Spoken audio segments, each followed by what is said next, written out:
A flash on.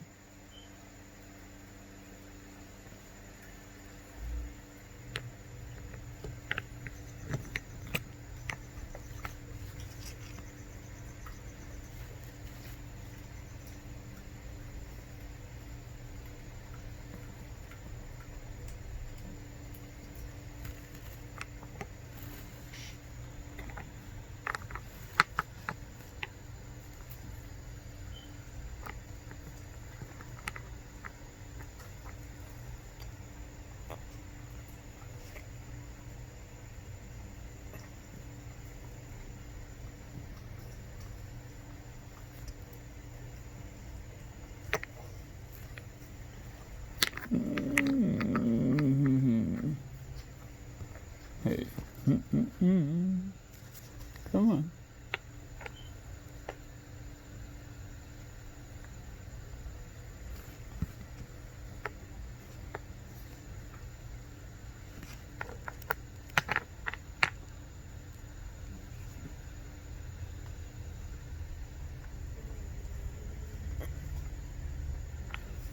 Okay, going around there.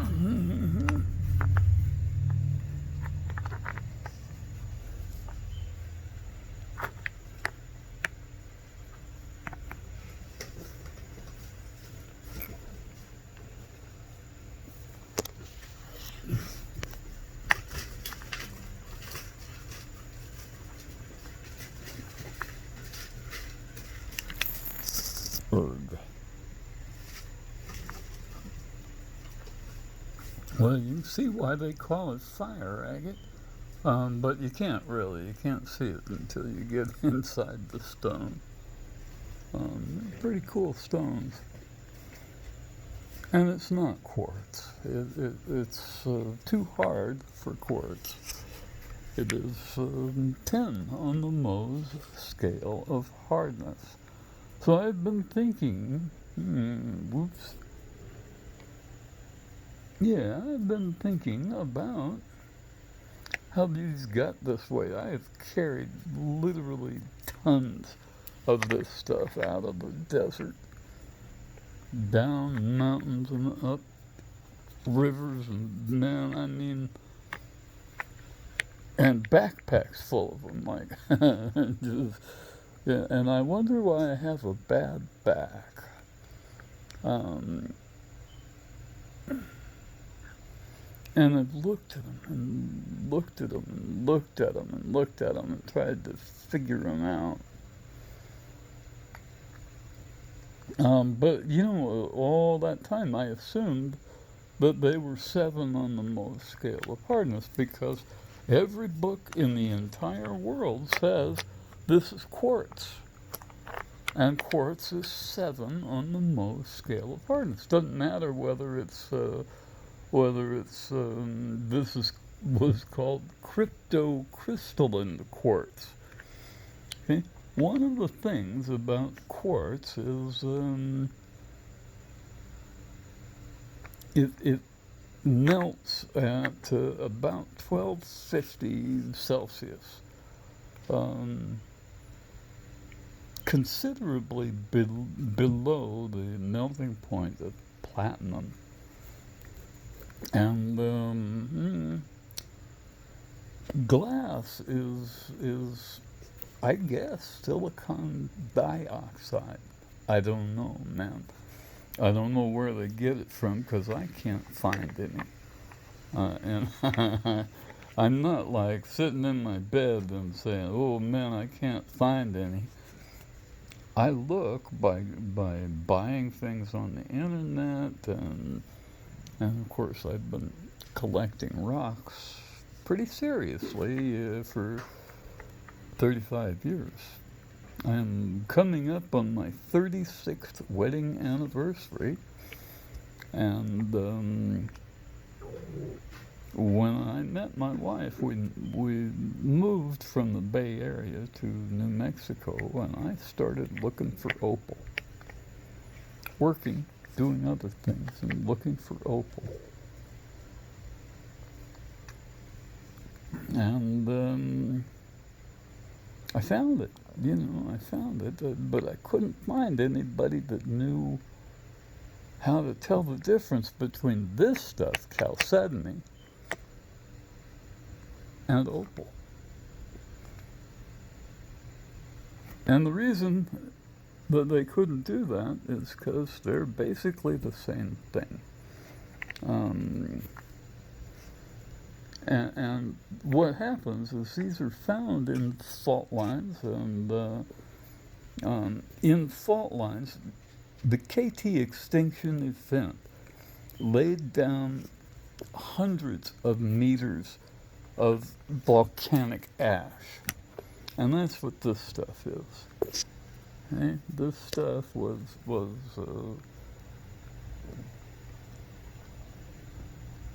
laid down in the KT extinction event. And on the mountains that I first started looking in,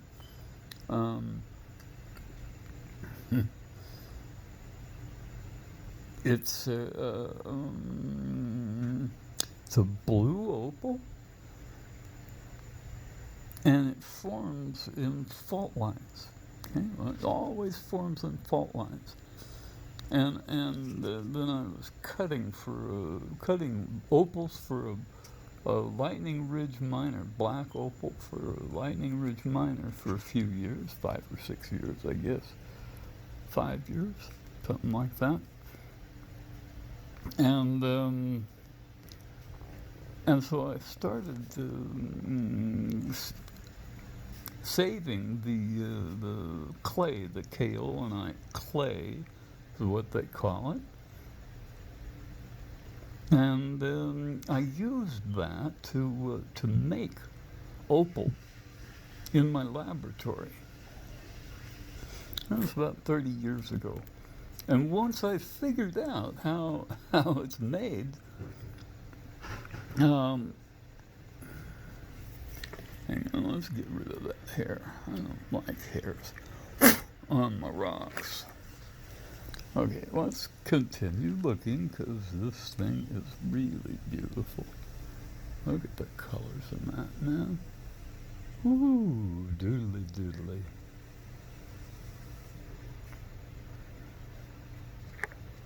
So anyway, the mountains around here have both chalcedony, and you find these vugs kind of up on the sides of mountains sometimes, but it's always in volcanic ash, and they form in little pockets and holes like that.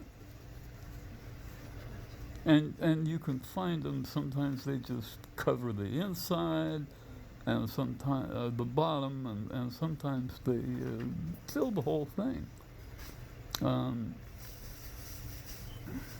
And so I tried to figure out, they're found in exactly the same environment. The difference is that the chalcedony forms further away from the fault line. The solutions, what happens with fault lines is the sulfide solutions come up through the fault line, and that's where the secondary mineralization comes from. So there's dissolved metals in those sulfide solutions, and especially when they get up near the surface.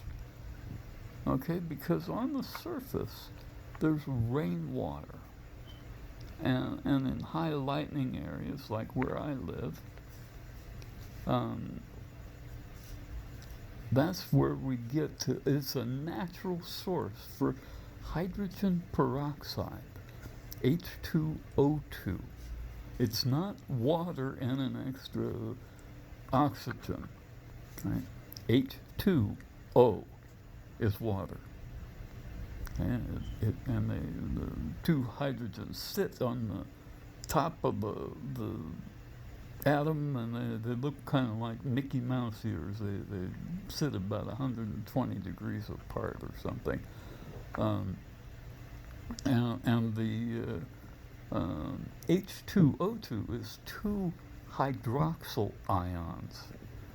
Okay, hydroxyl ions are the OH, hydrogen, and oxygen. Okay, and when this piranha solution is what they call it, and it's used in the laboratory for cleaning metals, because it will start eating rust away, and it'll take rust out and make your iron not rust anymore. Usually, when you sand iron rust away, the iron just keeps rusting, like it didn't ever stop, because it didn't. And you're brushing off the dead stuff doesn't do anything to slow it down. Piranha solution goes in there and removes all that stuff, and you can, once you're done with it, you can coat it with something, or plate it or whatever, like with chrome or something. That's what we've been doing. And it's, well, it's good to go, and you don't have to worry about it rusting out like if you're doing body work on a car or something like that. But it's real dangerous acid. With the peroxide in it, it becomes a super acid and an oxidizer at the same time. So it's acids donate a hydrogen, which makes things more polar, right? The proton is positive, and the electron is negative, and they can sit on one way or the other. That's how hydroxyls work also. Hydrogen and oxygen bound together. They're tied together. And they can sit in between, like, for instance, our nerve cells use neurotransmitters in our blood to pass signals. And the way they do it is in the blood is hydroxyl ions, and they sit in between the neurotransmitter cinders on one cell and the receivers on the other, and it can be a cation or an anion, which means positive or negative.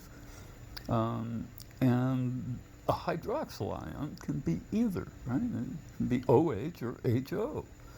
And so that's how our body passes signals. Okay, so piranha solution also can dissolve precious metals, specifically gold and platinum. Most of this stuff is platinum. Okay, and that's because the platinum forms first. It forms at depth shortly after the aluminum oxide precipitates out. And nothing else can precipitate out there because of the tremendous heat, right below 2,000 degrees Celsius. And that tremendous heat prevents other things, right? The gold even, right, at 1768 is beyond its vapor point, so it can't condense. As the mix starts to cool, it starts to bind with gold.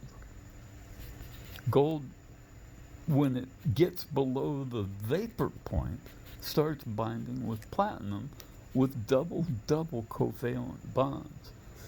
But the platinum itself is it's just got maybe metallic bonds. I don't know. I don't think so. I think they're covalent bonds because of the depth of formation. It's so deep and hot and so much pressure So, what I should find, if that's true, is softer bits where the platinum is all by itself. That's the white stuff. This has platinum and gold on the surface. May have more platinum inside, but it looks mostly like gold.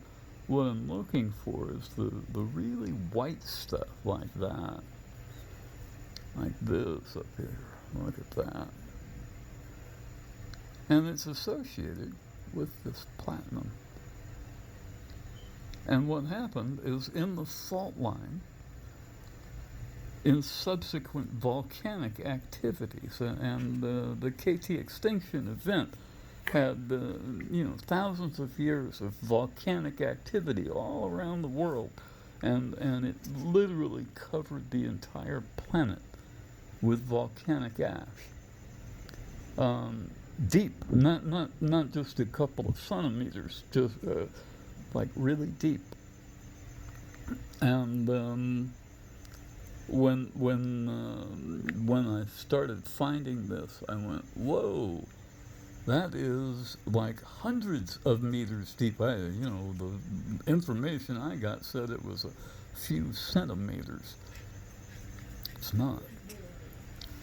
The Grand Canyon? That's mostly volcanic ash, and it's only about 35,000 years old now. Those are not like layers and layers and layers that took millions and millions of years. We call it sandstone. Has nothing to do with sandstone. It's volcanic ash. And because it's got these other things in it, like AUPT, that's what it is actually, is AUPT. Okay? And I don't think that. I go out there and I look. Man, I didn't read it in a book. You won't find this information in a book. I had to go find it myself because when I started reading the books, the answers didn't jive with my direct observations and measurements. We're told that quartz forms, in some books it says quartz forms from silica-rich solutions. And silicon dioxide is not soluble in anything except hydrofluoric acid. And you got to make that in the laboratory. So this got melted with piranha solution, and it formed this botryoidal stuff. It's semi-crystalline, and when you look at the bottom of these things, you can see let's see if I can find the bottom. You can see the inside of the little bubble things, and they have radial lines coming out of the middle. So it's got like a seed in the middle with radial lines going out to the side, and concentric circles. So the little crystals form in concentric circles as it goes, and they grow. But it's a crystalline structure, which opal supposedly is not. And I've been checking, and I'm not finding much that's not actually 10 on the Mohs scale of hardness, and which means a lot of what I spent 35 years learning is wrong. Hey, I called it quartz too, folks. I did, man. And I mined opal, and that's what I told people I was mining, and because it had a play of color, right? Opals have those rainbow colors, and mine certainly had it. It still does, and it's still out there, and you can see there's a stripe of color marching across the countryside, and it passes right through the fault line that I was looking in, right where I looked. So, and that's when I knew that I had good science, because I predicted that occurrence from being able to make it in a jar. I knew what it formed in and what it formed from this volcanic ash stuff. And I'd been out there looking. Now, see, there's the bottom of the bubbles. And see if I can hold this still. And you can kind of see the radial lines in there, and sort of. And I can't really get in now. And that's what you call alpha emissions. See, I didn't know about that. I mean, I knew about alpha emissions, but I didn't think they were on just like regular old quartz, right? Quartz. Except it's not quartz. Quartz doesn't have cubic structure. Quartz doesn't have planes of cleavage. And quartz is insoluble in piranha solution, and quartz would require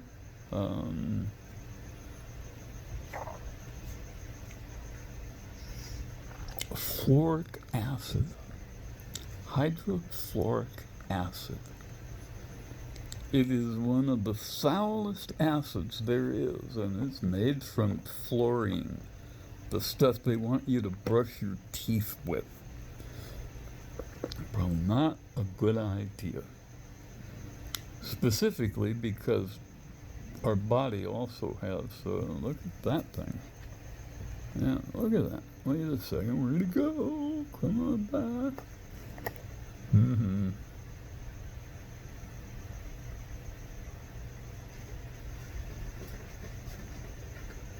There it is.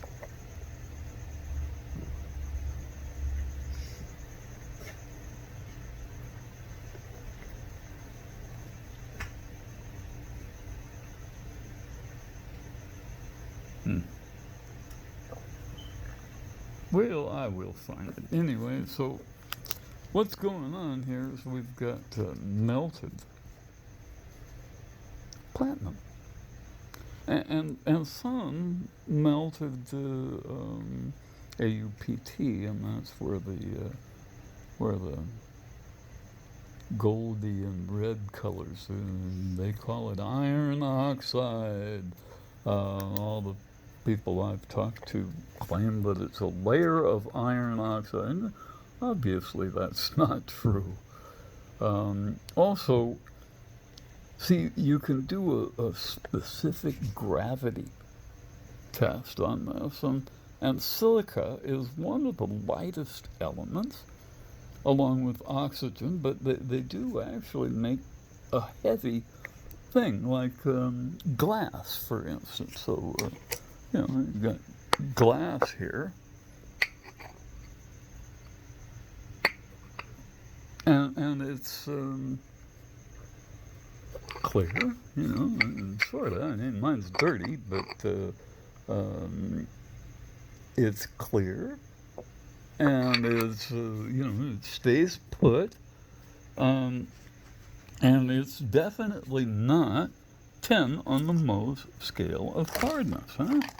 You can take a diamond, or any crystal, probably, except maybe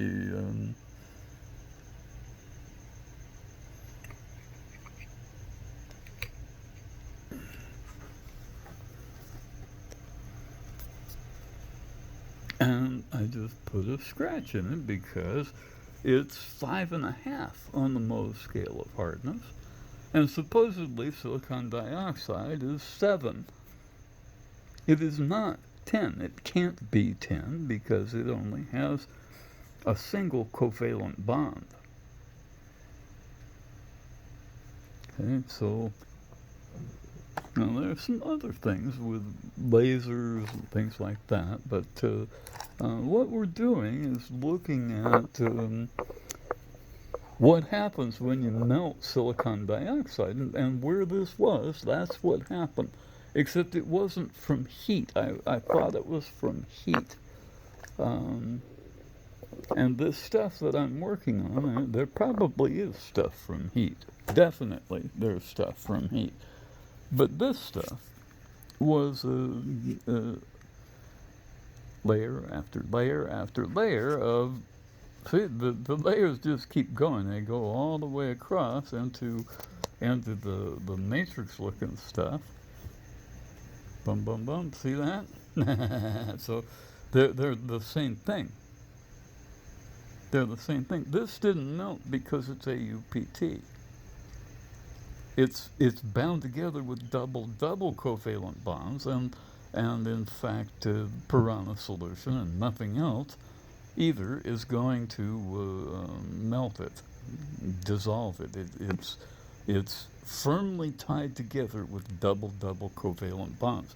You wouldn't expect a diamond to melt when you put it in anything, right? Diamond is impervious to anything, and that's because of those double covalent bonds. And they are found double covalent bonds in this stuff because it cooled underground, and it cooled slowly.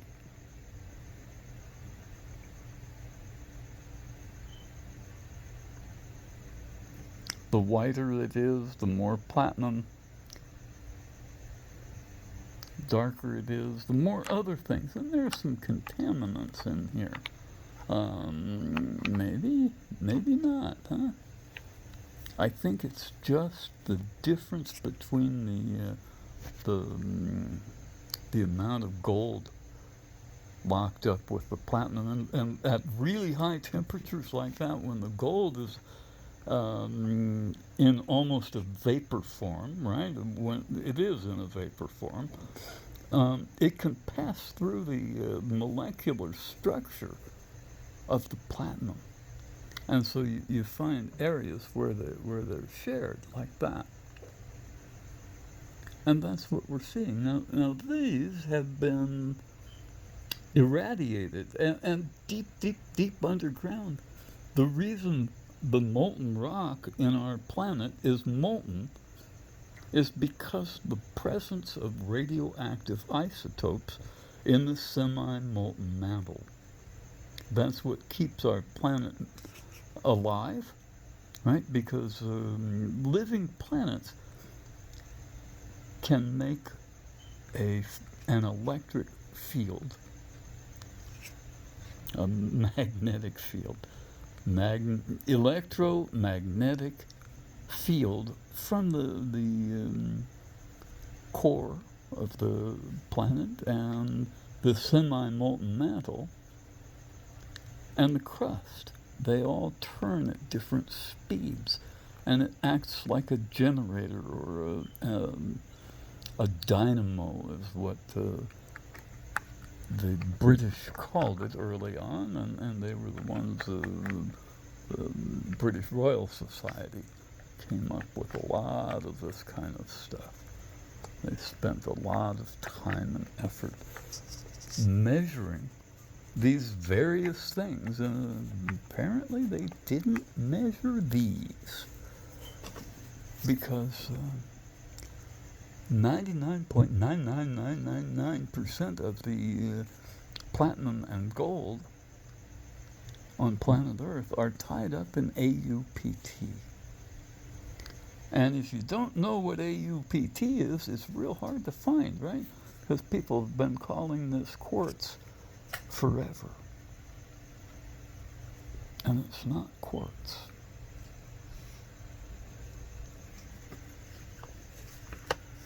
Neither is this. Oh, it has 6 sides. Well, it does, but that's not hexagonal. Hexagonal is 2 even axes, this way and this way, and 1 long axis. This is an even axis from here, or here maybe, Whoops, wrong side.